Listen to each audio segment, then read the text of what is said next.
জামাত ইসলামীকে ব্যর্থ প্রমাণ করে, এমনকি ব্যর্থ করে এনসিপি কে উপরে উঠাতে চারদিকে নানান প্রজেক্ট চলছে। নানান গোষ্ঠী নানান প্রজেক্ট রান করেছে। জামাত শিবিরের জন্য এটা জরুরি একটা সতর্কবার্তা।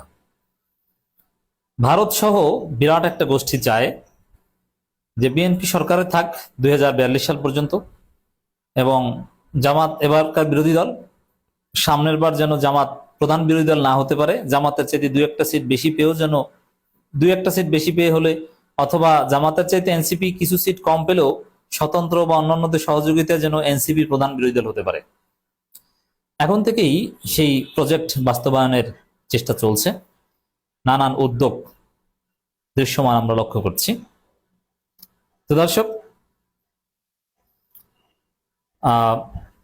কারা জামাতকে ব্যর্থ করে এনসিপি কে উপরে উঠাতে চায় এবং সেজন্য কি চলছে? এই মুহূর্তে অনেক কিছু চলছে। জামাতের চাইতে এনসিপি, অনেকে তো মুখ ফসকে বলে ফেলে যে জামাত কিসের বিরোধী দল? বিরোধী দল হচ্ছে এনসিপি। এনসিপি সবকিছু করবে, এনসিপি পারবে, জামাত পারবে, নানান কিছু বলার চেষ্টা করা হচ্ছে। জামাত শিবিরকে এগুলো সিরিয়াসলি দেখতে হবে। হ্যাঁ, এগুলো বুঝতে হবে এবং বুঝে যে কোনো ষড়যন্ত্র মোকাবিলা করতে হবে। স্বাভাবিকভাবে প্রতিযোগিতার মাধ্যমে, ফেয়ার ভোটের মাধ্যমে যদি এনসিপি জামাতের চাইতে উপরে, কেন ক্ষমতা গেলেও তো আলহামদুলিল্লাহ, এবং টুডে আর টুমোরো যাবে। এনসিপি একদিন ক্ষমতা যাবে, হয়তো জামাত ক্ষমতা যাবে, এক পর্যায়ে জামাত এনসিপি জোট থাকবে না, জামাতকে পরাজিত করে এনসিপি ক্ষমতায় যাবে, এবং এনসিপি কে পরাজিত করে আবার জামাত ক্ষমতায় আসবে। ঘুরে ফিরে এরকম চলবে। It's very good, it's part of democracy, it's healthy competition. But ষড়যন্ত্রের মাধ্যমে জামাতকে ব্যর্থ করে দিয়ে এনসিপি কে উপরে উঠানো এবং কৃত্রিম চেষ্টা, এটা হতাশাজনক এবং এটা অশনি সংকেত। এটা চলছে। অবশ্য কৃত্রিমতা এটা টিকে না। এনসিপি যদি ওদের ফাঁদে পা দেয় তাহলে তাদের ধ্বংস অনিবার্য। এখন এই প্রজেক্ট রান করছে ডিপ স্টেট। এগুলো সবকিছুর ব্রেন চাইল্ড হচ্ছে ভারতের। ডিপ স্টেট প্রজেক্ট রান করছে এবং মিডিয়ার মাধ্যমে এগুলো ইমপ্লিমেন্ট করার চেষ্টা করা হচ্ছে। মিডিয়া অতি সূক্ষ্মভাবে খেলছে, অনেক কিছু চলছে। দেখবেন যে জামাতের এমপিদের কার্যক্রমের চাইতে বিএনপি মিডিয়া বা এস্টাবলিশমেন্টের মিডিয়া, যে মিডিয়াগুলো এখনো ডিজিএফ এর প্রেসক্রিপশনে চলে, তারা এনসিপি কে গ্লোরিফাই করে। এমনকি মাঝে মাঝে জামাতকে রাজাকার ট্যাগ অমুক তমুক এনসিপির মাধ্যমে বলিয়ে জামাতকে একটু ডিমিন করার চেষ্টা করা হবে। এনসিপির ভূমিকাকে বড় করে দেখানো হবে, জামাতের ভূমিকাকে ছোট করে দেখানো হবে। এটা চলছে এবং চলবে। দর্শক দেখেন, এই যে সংসদের যে একটা, অনেকগুলো ঘটনা আমি দেখাবো এই আলোচনায়।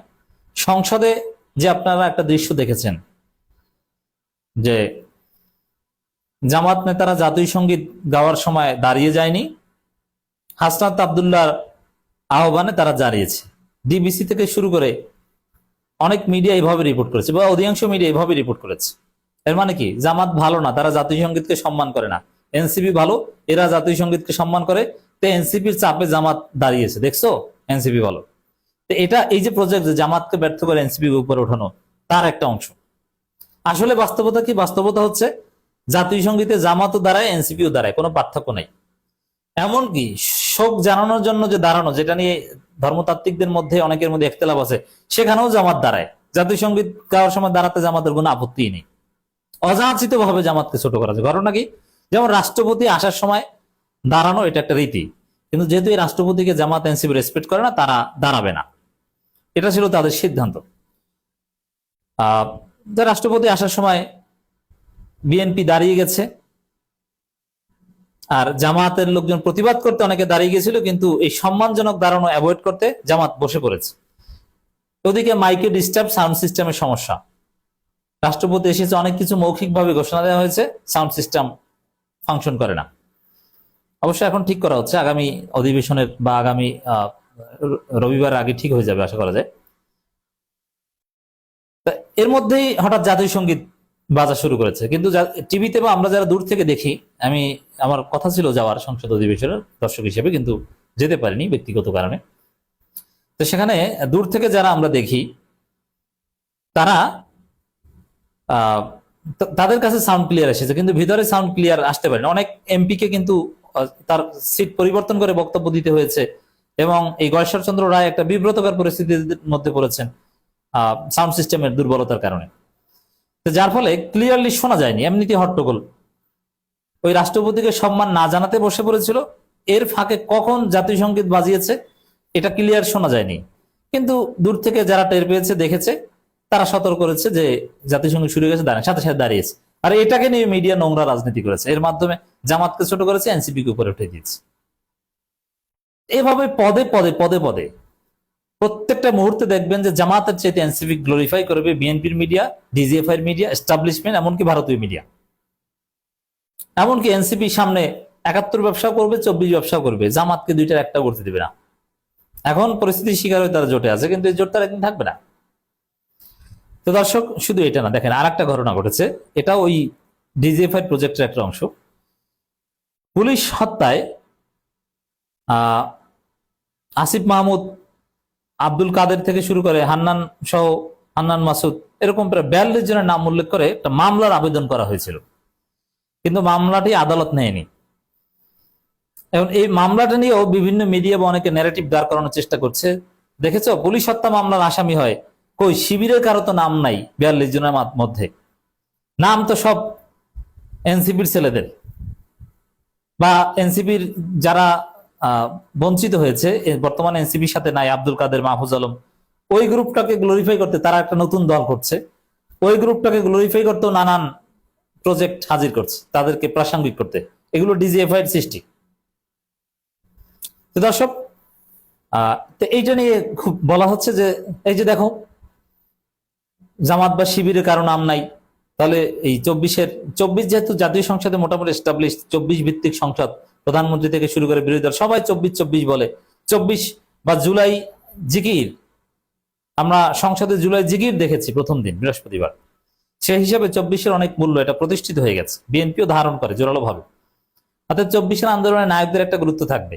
তো 24 পুরোটাই ক্রেডিট দিতে চায় এনসিপির ছেলেদের, এবং নতুন আরেকটা দল এনসিপি মার্কা দাঁড় করাতে চায় ডিজিএফআই, সেই অংশ হিসাবে এই মামলার নিয়ে নাটকীয়তা। দেখেন, মামলার আবেদন কে না কি করেছে এটা কোনো গুরুত্বপূর্ণ বিষয় না, কারণ ইনডেমনিটি অধ্যাদেশ যেখানে আছে, এবং বিএনপি সরকার স্পষ্ট করে বলেছে, সালাউদ্দিন আহমেদ, যে ইনডেমনিটি থাকবে, এর মানে পুলিশ হত্যার দায় বা এর কোনো মামলা করা যাবে না। মামলা করলে তাহলে তো 71 মুক্তিযোদ্ধাদের বিরুদ্ধে মামলা করতে হবে রাজাকার হত্যার দায়ে। অতএব এটা এস্টাবলিশড একটা ইনডেমনিটি, সেখানে মামলা আবেদন করা না করার তো কোনো ভ্যালু নেই। মামলা আবেদন কে করেছে, কোনো অজ্ঞাত ব্যক্তি, পরিচিত বা গুরুত্বপূর্ণ, এমনকি আওয়ামী লীগ লোক যে মামলা করেছে সেটা প্রমাণিত না, এটা কিছুই না। তো এইটার উপর ভিত্তি করে ওরা রাজনীতি করছে, দেখছো শিবির কিছু না, আমরাই সব, এটাও একটা নাটক। এই মামলা করা না করার তো কোনো ফজিলতে নেই, বা এই মামলা তো আমলযোগ্যই না। আপনি মামলাটা কে করেছে আর তাতে কি আসামি করেছে, এতে কি বা আসে যায়। আচ্ছা, এখানে আব্দুল কাদের, আসিফ, অমুক তমুককে মামলা করা হয়েছে, কিন্তু নাহিদ ইসলাম কোথায়, নাসিরউদ্দিন পাটোয়ারি বা গণঅভ্যুত্থানে এনসিপির বড় বড় নেতা আক্তার, এরা কোথায়? এদেরকে তো আসামি করা হয়নি। মাহফুজ আলম কোথায়? অনেককেই তো আসামি করা হয়নি। এর মানে আসলে এখানে আসামি করা না করায় অভ্যুত্থানের নায়ক না, এটা কিছু না, কিন্তু এটাকে মিডিয়া, ডিজিএফআই ব্যবহার করছে ওই এনসিপির ছেলেদের হিরো বানাতে। এভাবে নানান পদে পদে জামাতকে ব্যর্থ দেখিয়ে এনসিপি কে এস্টাবলিশ করতে নানান উদ্যোগ ডিপ স্টেট নিবে।